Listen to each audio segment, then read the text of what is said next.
Listo. Gracias. Gracias, Pancho.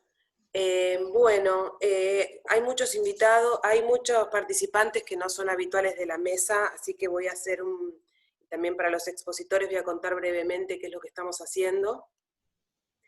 El Consejo de Planeamiento es un órgano de participación ciudadana constitucional de la Ciudad de Buenos Aires, que lo que hace es reunir a organizaciones de la sociedad civil que trabajan en la formulación de políticas públicas para el gobierno de la Ciudad de Buenos Aires, en los formatos de planes estratégicos, proyectos de ley y recomendaciones al Ejecutivo. Este espacio de trabajo, que es la Mesa de Adicciones, hace más de un año que se está reuniendo justamente para hacer una propuesta de un plan integral de políticas en adicciones, sobre todo para la reducción de los consumos problemáticos de sustancias psicoactivas.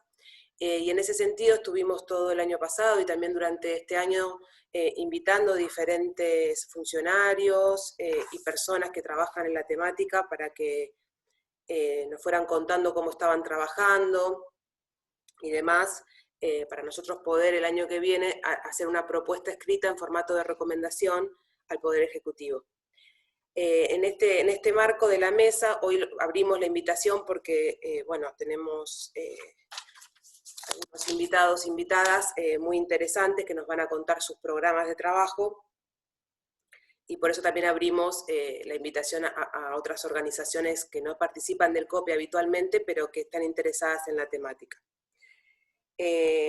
Bueno, en ese sentido tenemos hoy invitada a la doctora María Jimena Monsalve, que ella es jueza nacional de ejecución penal, es presidenta de la Asociación Argentina de la Justicia de Ejecución Penal, y es secretaria de la Asociación Argentina de Justicia Terapéutica, y hoy nos viene a contar el programa que ella lleva adelante en el Juzgado Nacional de Ejecución Penal número 5, que es un programa piloto sobre justicia terapéutica, tratamiento integral de infractores de la ley penal con consumo problemático de sustancias psicoactivas.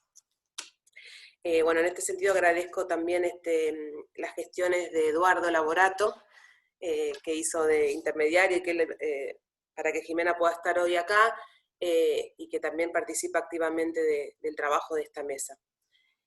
Después vamos a tener también del Consejo de la Magistratura de la Ciudad Autónoma de Buenos Aires, de la Dirección de Cooperación y Gestión, a Cecilia Sánchez, que es la coordinadora del Programa de Acceso Comunitario a la Justicia, y a Fernando Macchiarelli, no sé si lo dije bien, que es el responsable de la línea de innovación e incidencia, que también nos van a contar acerca del programa que ellos llevan adelante. No sé si alguien quiere hacer alguna pregunta antes de iniciar, si no, le damos la palabra a María Jimena y agradecerles a todos los invitados e invitadas la presencia el día de hoy. Bueno, muchas gracias, Silvina.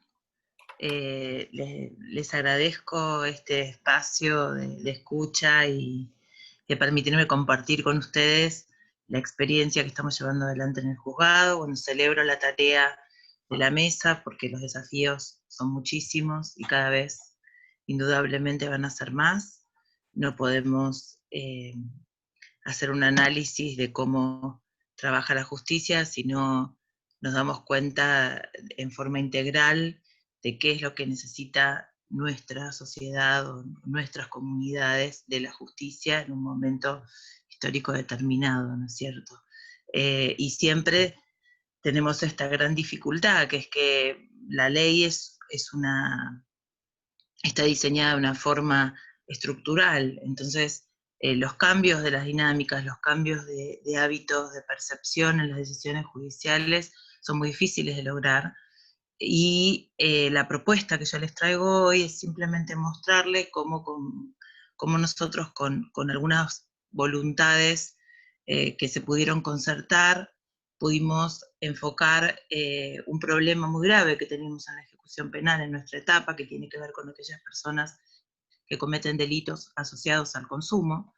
Nosotros sabemos que de una lectura que podemos hacer de quienes llegan a las cárceles, esas personas que llegan a las cárceles ya transitaron un camino muchas veces previo en relación al delito. Nosotros en Argentina tenemos un sistema de medidas alternativas, hay otros países que no lo tienen.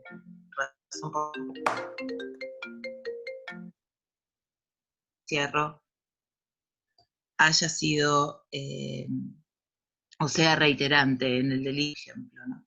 haya tenido algunas aproximaciones con la justicia anteriores. Y una vez que analizamos esa población que está dentro de las cárceles, sabemos que hay un elevadísimo grado de personas en situación de consumo. Y esto es algo de lo que tampoco se habla con la claridad que se debería hablar. Tenemos pocos dispositivos de tratamiento para esas personas y sabemos todos que circulan sustancias, circulan pastillas, muchas personas en situación de policonsumo. Cuando nosotros enfocamos el trabajo del juzgado, lo que pensamos es en justamente buscar alguna herramienta que nos permitiera trabajar anticipadamente, que esas personas no lleguen al contexto de encierro, y empezar a utilizar de una manera más útil, más provechosa, las medidas alternativas que tenemos, que hoy se utilizan simplemente como manera de cerrar causas. Entonces, si es un delito menor, la persona está en estado de consumo, no nos importa nada, le damos una probation, mandamos a la persona a hacer trabajo comunitario cuando no puede ni sostenerse a sí misma, pero no importa, nos sacamos la causa de encima. Cuando el asunto llega a la etapa de ejecución, nos damos cuenta de que esa persona no estaba en condiciones físicas ni de salud para poder afrontar esa regla que se le impuso, se las empuja al incumplimiento de esa situación, y a su vez el desconocimiento de su condición de salud genera una puerta giratoria adicional, que no es la de las revolving doors carcelarias solamente, sino la puerta giratoria de las instituciones sanitarias que ya lo vienen asistiendo, que vienen haciendo una multiplicidad de intervenciones, los CESAC, los hospitales, porque son personas que están en muy mala condición. Entonces, a partir de ahí surgió esta inquietud, y bueno, yo tengo una vinculación muy estrecha con la justicia terapéutica, milito esa corriente realmente.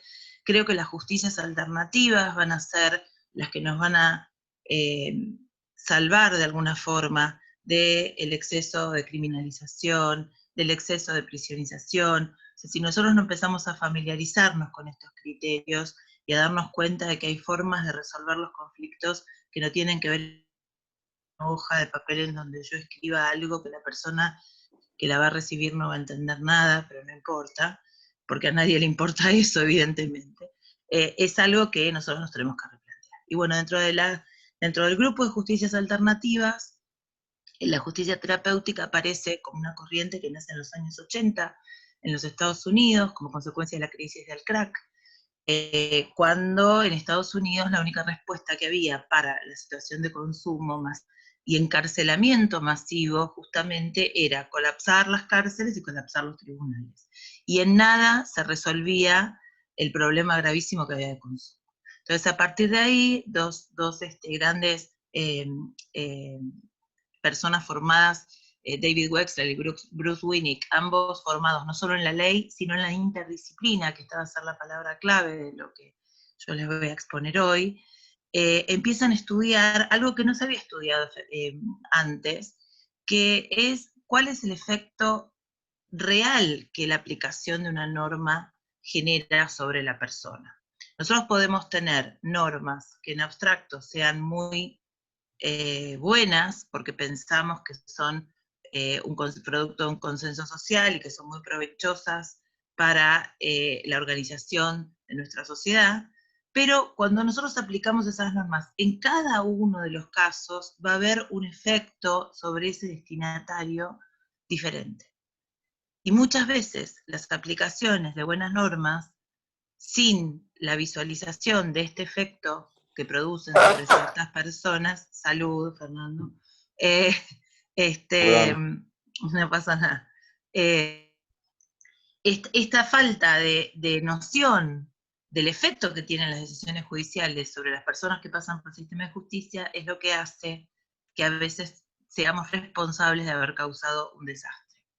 No solucionamos nada. parte de esta situación también está relacionada con la falta de precisión en cuanto a la identificación de la causa subyacente de la conducta cometida. Nosotros, o del conflicto, porque la justicia terapéutica no va a incidir solamente en las causas penales. La justicia terapéutica se aplica en la justicia de familia, en la justicia de menores, en la justicia civil, en todo lo que tiene que ver con el área de salud mental, el famoso problema de las medidas de seguridad. Siempre nosotros vamos a poder aplicar estas herramientas que nos van a hacer aprender a darnos cuenta del efecto de nuestras decisiones. A partir de este diseño, que yo les conté ahora muy, muy, muy sucinto, que si quieren tengo una presentación, pero para mostrarles algunas diapositivas, y no todas, porque si no se haría muy largo y no quiero extenderme. Silvina, si me autorizás a compartir pantalla, yo iría a mostrarles algunas cosas muy puntuales de una presentación que tengo hecha. ¿Vos podés autorizarla a Jimena para que pueda compartir?